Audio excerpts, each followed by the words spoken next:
দুর্গাপুরে ব্যস্ততম রাস্তার মাঝে একা দাঁড়িয়ে এক কলকাতার যুবক। পোস্টার হাতে আরজিকর ঘটনার প্রতিবাদ গান। কলকাতার তুলনায় জেলায় জেলায় কমেছে আরজিকর ঘটনার প্রতিবাদে খোঁজ। তাই এবার দুর্গাপুরের ব্যস্ততম রাস্তা ডিএমসি মোড়ে প্ল্যাকেট হাতে একা দাঁড়িয়ে আরজিকর ঘটনায় তিলোত্তমার বিচার চেয়ে প্রতিবাদে নামে কলকাতা যাদবপুরের বাসিন্দা পেশায় শিল্পী সৌমিক মুখোপাধ্যায়। কলকাতার বাসিন্দা পেশায় শিল্পী সৌমিক মুখোপাধ্যায় রানীগঞ্জে এসে প্রতিবাদ জানায়। এরপর বুধবার সন্ধ্যায় দুর্গাপুরে পৌঁছে ব্যস্ততম রাস্তা ডিএমসি মোড়ের সামনে একাই প্ল্যাকেট হাতে আরজিকরের ঘটনার প্রতিবাদ জানায়, প্রতিবাদের গান করে। ব্যস্ততম রাস্তায় একাই দাঁড়িয়ে প্রতিবাদ করে সৌমিককে দেখে বহু পথচলতি মানুষ তাই সাথে ছবি তোলে। প্ল্যাকেট হাতে প্রতিবাদেও দাঁড়ায় তার সাথে। জনগণ আমরা হাল ছাড়ব না, আমরা ভয় পাব না, তাই যতই আসুক ঝড় তুফান আমরা পেছন ফিরব না।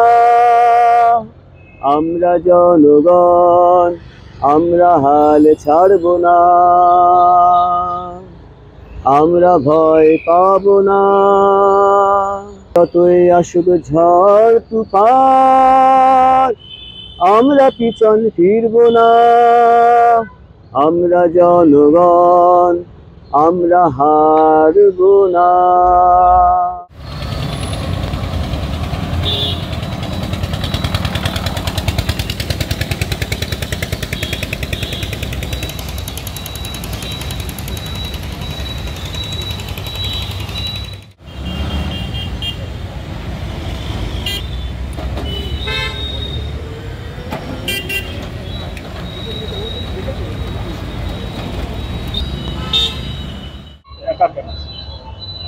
আমি তো একা নই, অ্যাকচুয়ালি সবাই আমার সাথে আছে।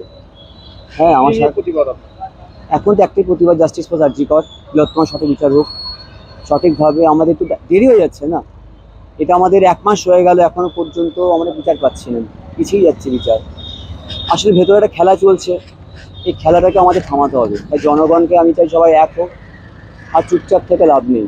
এবার আমাদের যেভাবে হোক আমাদের এই বিচার আমাদের পেতেই হবে, আমাদের জিততে হবে।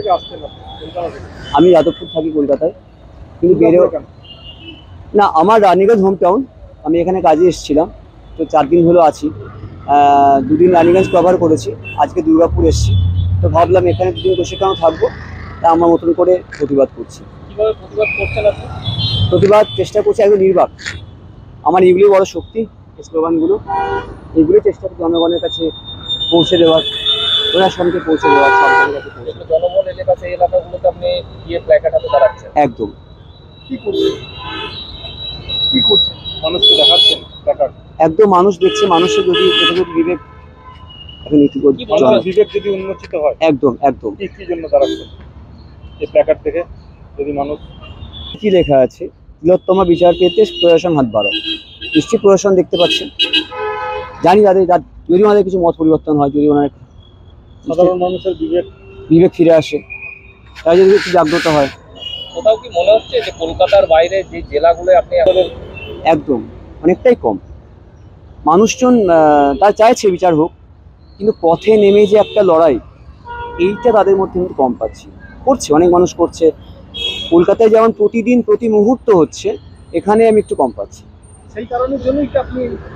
সেই কারণে আমার মনে হয়েছে আমি আমার মতন করে যতটা পারি এখানে মানুষকে একটু, মানুষজনকে আমি যদি একটু মানে তাদের মধ্যে একটু তীব্রতা ফেরাতে, আগুন ছড়াতে পারি। তাদের মধ্যে আগুন রয়েছে, অনেক মানুষ আমাকে সাপোর্ট করছে। রানীগঞ্জ, আসানসোল, দুর্গাপুর অনেক মানুষ আমার সাথে আছে, অনেক বন্ধু বান্ধব আমাকে সাপোর্ট করছে। তারা বলছে দাদা তুমি থাকো, আমি তোমার পাশে অবশ্যই আছি। তো অনেক অনেক কোটি কোটি মানুষ আমার সাথে আছে, আমি একা নই।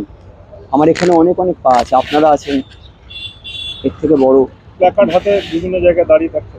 একদম।